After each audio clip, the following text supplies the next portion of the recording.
नमस्कार। क्या होगा अगर हमें भविष्य पता चल जाए? क्या ये कोई वरदान होगा या फिर एक अभिशाप? आज हम भाग्य, किस्मत और हमारी अपनी समझ की सीमाओं को टटोलने वाले हैं, कुछ बहुत ही दिलचस्प प्राचीन भारतीय कहानियों के जरिए, जिनके सबक आज भी उतने ही मायने रखते हैं। तो चलिए इसी एक सवाल से शुरुआत करते हैं। जरा सोचिए, अगर किसी को भविष्य देखने की ताकत मिल जाए तो क्या ये सच में एक तोहफा होगा या फिर शायद ये एक बोझ बन जाएगा? आज हम कुछ ऐसी ही पुरानी कहानियों में उतरने वाले हैं जो जिंदगी के इन्हीं बड़े अगर मगर वाले सवालों को खंगालती हैं। देखिए, ये सिर्फ किस्से नहीं है, बल्कि ये इंसान के हालात को समझने का एक जरिया है। तो हमारी पहली कहानी है रामलाल की, एक ऐसा आम आदमी जिसे सपनों में भविष्य देखने की एक अनोखी शक्ति मिली हुई थी। एक ऐसी शक्ति जो उसके लिए एक दोधारी तलवार बन गई।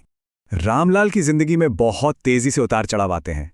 कहानी शुरू होती है जब वो चोरी करते हुए पकड़ा जाता है, पर अपनी जान बचाने के लिए वो अपने भविष्य बताने वाले सपनों का राज खोल देता है। और जल्द ही यही सपने एक गद्दार सेनापति का पर्दाफाश कर देते हैं और राजा को बलि चढ़ने से भी बचा लेते हैं।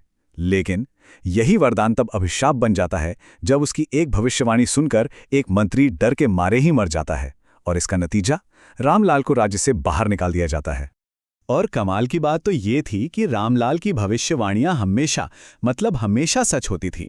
चाहे वो दुश्मन के हमले की खबर हो या ये जानना कि जंगली कबीले वाले राजा को पकड़ लेंगे, उसने तो राजा को एक उत्तम बलि बनने से बचाने के लिए उनकी उंगली तक घायल कर दी थी, क्योंकि वो जानता था कि किसी अधूरे या खंडित इंसान की बलि नहीं दी जा सकती। आखिर में राजा विक्रम अपना आखिरी फैसला सुनाते हैं। वो रामलाल से कहते हैं, तुम्हारा यहाँ रहना प्रकृति के खिलाफ है। जिस भविष्य को जानकर इंसान का जीना ही मुश्किल हो जाए, वैसे भविष्य को ना जानना ही बेहतर है। तो इस कहानी का निचोड़ यही है कि कुछ बातें, कुछ ज्ञान एक ऐसा बोझ होता है जिसे उठाना बहुत भारी पड़ सकता है। चलिए अब अपनी दूसरी कहानी की तरफ बढ़ते हैं। ये कहानी किस्मत को एक बिल्कुल अलग और कह सकते हैं कि थोड़े मज़ेदार नज़रिए से देखती है। ये कहानी है यमराज यानी मृत्यु के देवता की एक बहुत बड़ी गड़बड़ी के बारे में। देखिए, इस कहानी की उलझन बहुत सीधी सादी है। यमराज को भेजा गया था सीतापुर के कर्ण को लेने के लिए, लेकिन उनसे एक गलती हो गई और उन्होंने रामपुर के कर्ण को उठा लिया, वो भी बेचारे के जन्मदिन पर। मतलब 2 कर्ण और एक ऊपर वाले की भूल। लेकिन रामपुर का कर्ण हार मानने वालों में से नहीं था। उसने साफ साफ कह दिया, मुझे मेरा ही शरीर चाहिए।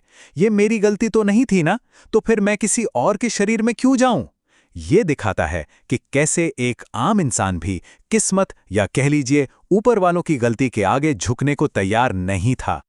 पर अब एक बड़ी समस्या थी। नीचे धरती पर कर्ण के शरीर का अंतिम संस्कार हो चुका था।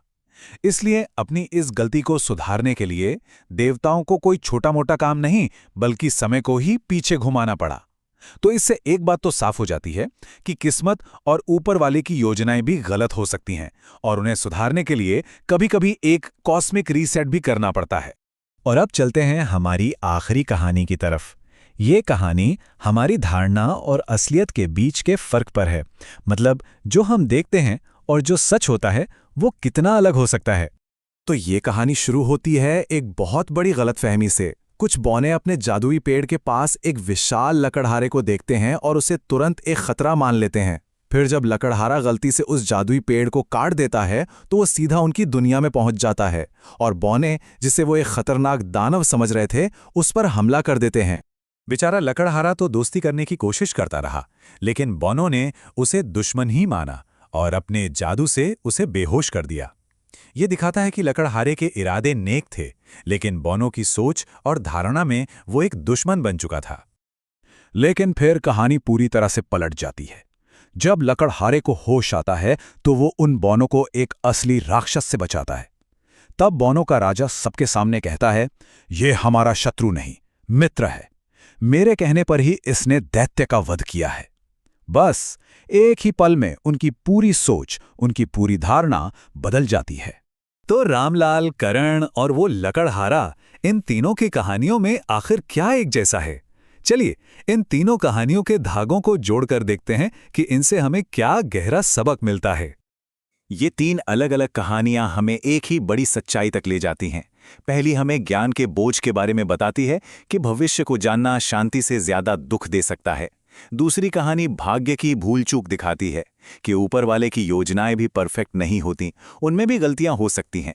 और तीसरी हमें धारणा के खतरे से सावधान करती है कि जो हम देखते हैं जरूरी नहीं कि वही सच हो।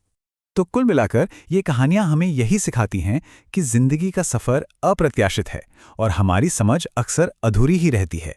शायद सच्ची समझदारी सब कुछ जान लेने में नहीं, बल्कि ये मानने में है कि हमारा नजरिया बहुत सीमित है। और ये हमें एक आखिरी सवाल पर लाकर छोड़ देता है। इन प्राचीन कथाओं में आज के हमारे मॉडर्न जीवन के लिए क्या संदेश छिपा है? ये पुराने सबक आज हमारी सोच और भविष्य को लेकर हमारी चिंताओं को देखने का नजरिया कैसे बदल सकते हैं?